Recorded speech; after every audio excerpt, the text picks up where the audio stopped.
नमस्कार मित्रों, मैं शंभू प्रकाश भट्ट। इस संस्कृत प्रज्ञा इस यूट्यूब चैनल के माध्यम से अभिज्ञान शाकुंतलम का पाठ चल रहा है। इसी क्रम में किसी व्यक्ति विशेष के आग्रह होने के कारण आज मैं इस अभिज्ञान शाकुंतलम की भूमिका प्रस्तुत करने जा रहा हूं, जिससे कि नाटक समझने में सरल हो। इसीलिए और इस नाटक के जो पात्र हैं उनका परिचय भी कराऊंगा साथ में। ठीक, चलते हैं आगे।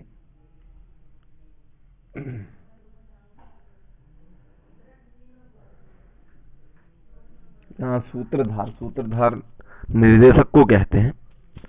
ये यद्यपि मुझे सबसे पहले यह वीडियो बनाना चाहिए था, पर किसी व्यक्ति विशेष का आग्रह होने के कारण मैंने यह वीडियो बाद में बना रहा हूं, 2 पार्ट चलने के बाद।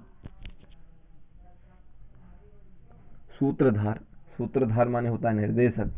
जैसे फिल्म शूटिंग होती है तो वहां पर यदि निर्देशक नहीं रहे तो वह फिल्म जो है अच्छी तरह से वह अच्छा फिल्म नहीं माना जाता है। इसीलिए सूत्रधार, डायरेक्टर, निर्देशक का रहना अत्यंत आवश्यक होता है। सूत्रधार माने नाटक का आरंभ करने वाला प्रधान नट होता है।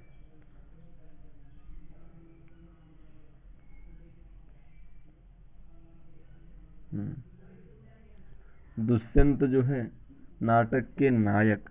ये जो अभिज्ञान शाकुंतलम नाटक है, इस नाटक का नायक जो है वह दुष्यंत है। वो हस्तिनापुर के राजा हैं। और सूत माने सारथी होता है। दुष्यंत के जो सारथी है उसे सूत कहते हैं। बैखानस कर्ण ऋषि के शिष्य हैं, तपस्वी हैं। ये भी कोई तपस्वी हैं, ये कर्ण ऋषि के शिष्य हैं। जब राजा दुष्यंत मृग का पीछा करते हैं तो मारने के लिए जैसे ही धनुष की प्रत्यंचा खींचते हैं, उसी समय बैखानस आकर के उन्हें मृग को मारने से रोकते हैं। यह आश्रम का मृग है, ऐसा कहते हैं। ये प्रसंग आगे आएगा। और भद्रसेन जो है दुष्यंत का सेनापति है। विदूषक, जिसे माधव्य कहते हैं, वो दुष्यंत का नर्म सचिव है, मतलब अंतरंग मित्र है। विदूषक जो माधव्य है वह दुष्यंत का सचिव है, अंतरंग सचिव है, अंतरंग मित्र है। रैवतक माने दौबारिक कहते हैं इसे, ये द्वारपाल है रैवतक। और करभक जो है राजा के पास राजमाता का संदेश पहुंचाने वाला दूत होता है। ये करभक जो है, इस नाटक में जो करभक नाम का व्यक्ति है, जो करभक है, वो राजा के पास राजमाता का संदेश पहुंचाने का काम करता है। कर्ण जो है, इन्हें काश्यप भी कहा गया है। कर्ण जो है आश्रम के कुलपति हैं, माने आश्रम का संपूर्ण कार्यभार इनके ऊपर है। सांगरव और शारद्वत ये कर्ण के शिष्य, शकुंतला का पालन करने वाले पिता। सांगरव और शारद्वत।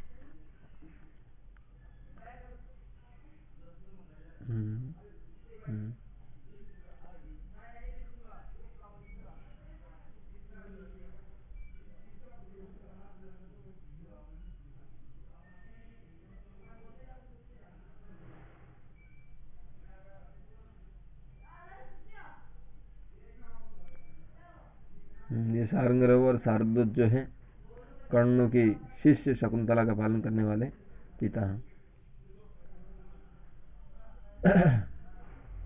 बैखानस, हारीत, गौतम और शिष्य, कर्ण के शिष्य, तपस्वी। ठीक, ये कर्ण के शिष्य हैं, बैखानस, हारीत, गौतम और शिष्य।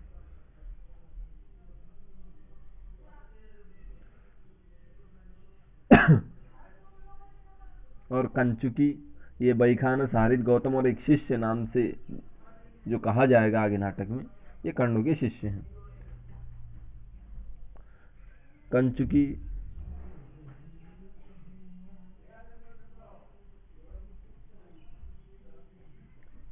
जो कंचुकी है, ये पार्वतायन भी इसे कहते हैं। कंचुकी माने पार्वतायन, ये जो क्या है प्राकृत भाषा है, जो अपभ्रंश भाषा का उपयोग किया है, उसमें इसे पार्वतायन के नाम से कहा गया है। वो निवास की देखभाल करने वाला एक वृद्ध ब्राह्मण होता है। कंचुकी थे। और बैतालिक, बैतालिक स्तुति पाठ करने वाला होता है। इसे चारण भी कहते हैं, इसे भाट भी कहते हैं प्राकृत भाषा में। और नागर कश्याल, ये नगर रक्षा अधिकारी है, नगर की रक्षा करने वाला एक अधिकारी है। नागर कश्याल राजा का साला है, राजा दुष्यंत का साला है। धीवर, ये जो धीवर है, ये मछली पकड़ने वाला मछुआरा है। सूचक और जालुक, ये पुलिस के सिपाही हैं।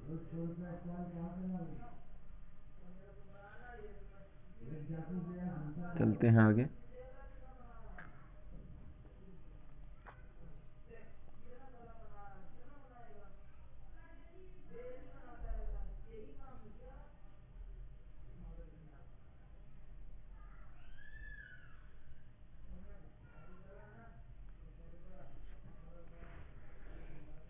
सूचक और जालुक जो है पुलिस के सिपाही हैं, प्रहरी के सिपाही हैं।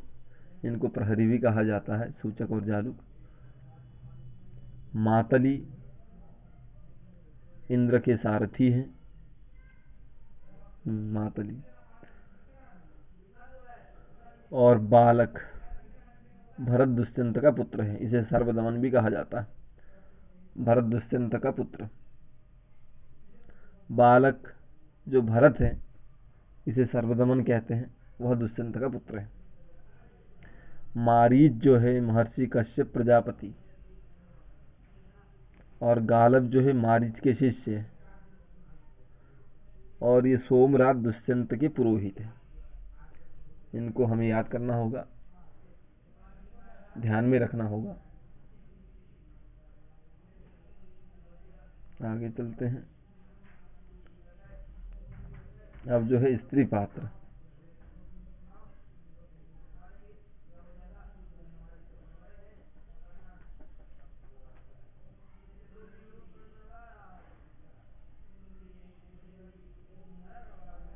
स्त्री पात्र में जो नटी है वो सूत्रधार की पत्नी है।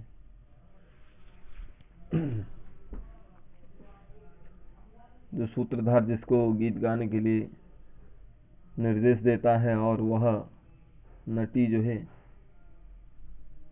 गीत का गायन करती है। और शकुंतला जो है नाटक की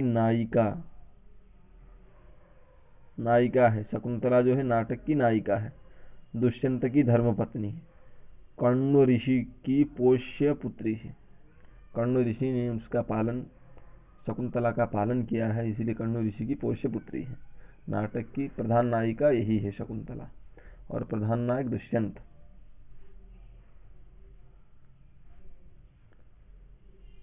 अनुसूया और प्रियंवदा जो है शकुंतला की सखी हैं। गौतमी कर्ण के आश्रम में रहने वाली वृद्धा तापसी, कर्ण की धर्म भगिनी, कर्ण ऋषि की धर्म भगिनी है।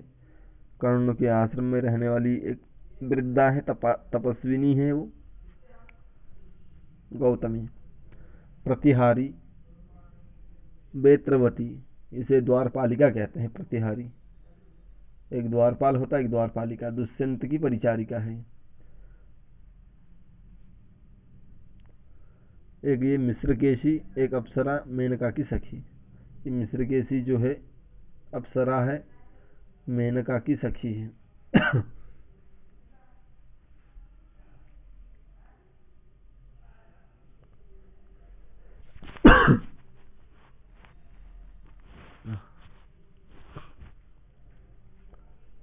और ये हुआ परभृतिका और मधुकरिका। उद्यान पालिकाएं, ये दो दासियां हैं, परभृतिका और मधुकरिका, ये दो दासियां हैं। उद्यान की रक्षा करने, बगीचे की रक्षा करने के लिए अथवा चित्र बनाने के लिए बाहर से बुलाई गई दासियां उद्यान पालिकाएं। ये उद्यान की रक्षा करने वाली हैं, चित्र बनाने के लिए बाहर से बुलाई गई, ये परभृतिका और मधुकरिका है। चतुरिका से चेटी भी कहते हैं, ये राजा की सेविका है। तापसी, मारीच के आश्रम की तपस्विनी को यहाँ पर तापसी कहा गया, सर्वदमन की रक्षिका है। और अदिति दाक्षायणी, मारीच कश्यप की पत्नी है अदिति। जो अदिति है वो कश्यप, ऋषि कश्यप की पत्नी है।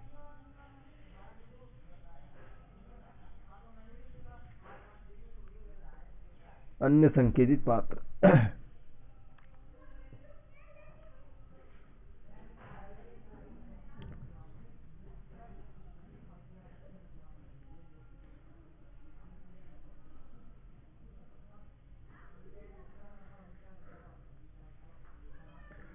नाटक में इन पात्रों का केवल नाम उल्लेख हुआ है, इनकी अत्यधिक भूमिका नहीं है इस नाटक में, केवल इनका नाम उल्लेख हुआ है, इसीलिए मगवा। इंद्र देवताओं के राजा एवं दुष्यंत के मित्र,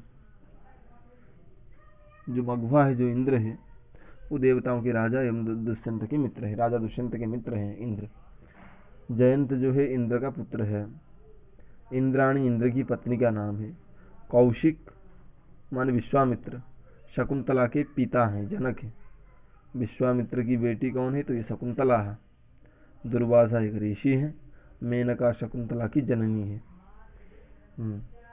मेनका शकुंतला की जननी है और शकुंतला के पिता विश्वामित्र हैं, और कर्ण ऋषि ने शकुंतला का पालन पोषण किया है। ये हो गया पात्रों का परिचय।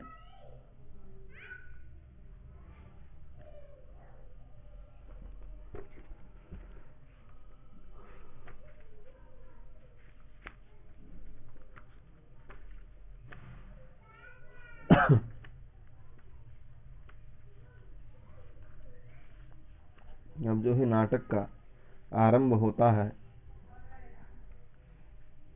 अष्टमूर्ति भगवान शंकर की स्तुति करके मंगलाचरण में। सूत्रधार जो है नटी को उस रंगमंच में, जहां जो नेपथ्य है, जहां पर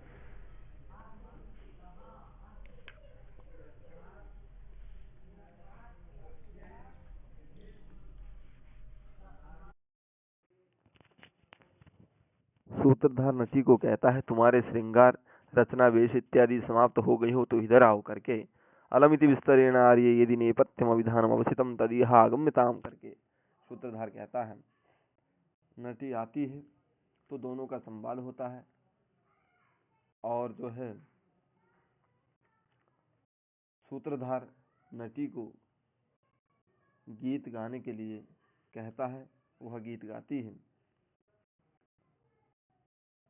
वह गीत था, ईसद ईसद चुंबितानि भ्रमरैः पश्य सुकुमार केसर शिखानि अवतम सेन्ति दयमानाः प्रमदाः श्रीषु कुसुमानि इत्यादि कह करके ये गीत गा करके गाया। तो सूत्रधार और मंचस्थ सभी लोगों का चित्त का अपहरण कर लिया उसके गीत के, नटी के गीत के राग ने। तो कुछ देर पहले स्वयं सूत्रधार ने कहा था कि अभिज्ञान शाकुंतलम नाम का नाटक का अभिनय हम लोगों को करना है। पुनः यह गीत गाने के बाद वह खो बैठा, वो सब भूल गया, केवल उसके गीत में ही उसका ध्यान था। उसके चित्तवृत्ति को उसके गीत के राग ने अपहरण कर लिया, इसीलिए वो भूल गया। इसीलिए वो कहता है, तदिदानीं कथमं प्रयोगम आश्रित्य एनम आराधयामः, माने किस नाटक, किसका प्रयोग करके मैं इन वंचस्थ लोगों को, इन विद्वानों को, इन श्रोताओं को, इन प्रेक्षकों को, इन दर्शकों को किस तरह मैं मनोरंजन कराऊं, ये खुद कहता है। क्योंकि पीछे कहा कि हम अभिज्ञान शाकुंतलम नाटक का अभिनय करने वाले हैं, फिर कह रहा है हम किसका प्रयोग करें, किस नाटक का प्रयोग करें जिससे कि हम इन लोगों को, प्रेक्षकों को मनोरंजित करा पाए। ऐसा कहने पर पुनः नटी कहती है कि आपने तो अभी कुछ देर पहले ऐसा कहा था कि इस अभिज्ञान शाकुंतलम नाटक का मंचन करना है, अभी फिर कह रहे हो, हम ही को पूछ रहे हो कि किस नाटक का, किसका हम प्रयोग करें जिससे इन प्रेक्षकों को हम मनोरंजित करा पाएं। फिर सूत्रधार को स्मरण हो जाता है, तो सूत्रधार कहता है सम्यक अनुभूतितोऽस्मि अस्मिन् क्षणे खलु विस्मृतं मया एतत्। मैं तो तुम्हारे इस गीत के राग ने मेरे मन को हरण कर लिया, मैं तो भूल गया था। तवास्मि गीत रागेण हारिणा प्रसमृतः एस राजीव दुष्यंतः सारंगेणातिरम्हसा। तुम्हारे इस गीत के राग से, मनोहारिणी गीत के राग से, प्रसवम माने बलात्, हठात मेरे मन को मुझे हरण कर लिया था। तो यहाँ दृष्टांत देते हैं, जैसे राजा दुष्यंत को सारंगेणातिरम्हसा, अतिरम्हसा अति तीव्र वेगेन, वेग पूर्वक भागने वाला जो सारंग मृग है, उसने जैसे राजा दुष्यंत को खींच लिया था, अपनी तरफ आकृष्ट कर लिया था। क्योंकि राजा दुष्यंत का एकमात्र लक्ष्य था कि उस मृग ही लक्ष्य था, उस मृग को मारने का उसका लक्ष्य था, इसीलिए वह उसकी तरफ पीछे से रथ पर बैठ करके भगा जा रहा था और मृग भी आगे आगे भाग रहा था।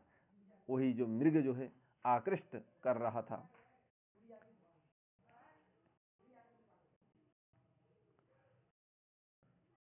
ये दृष्टांत दिया है। अब इसी के माध्यम से जो है राजा दुष्यंत और शकुंतला, ये दोनों की कहानी चल पड़ती है। यहां से प्रारंभ होता है नाटक का। ठीक, इतना कहते हुए अपनी वाणी को विराम देते हैं।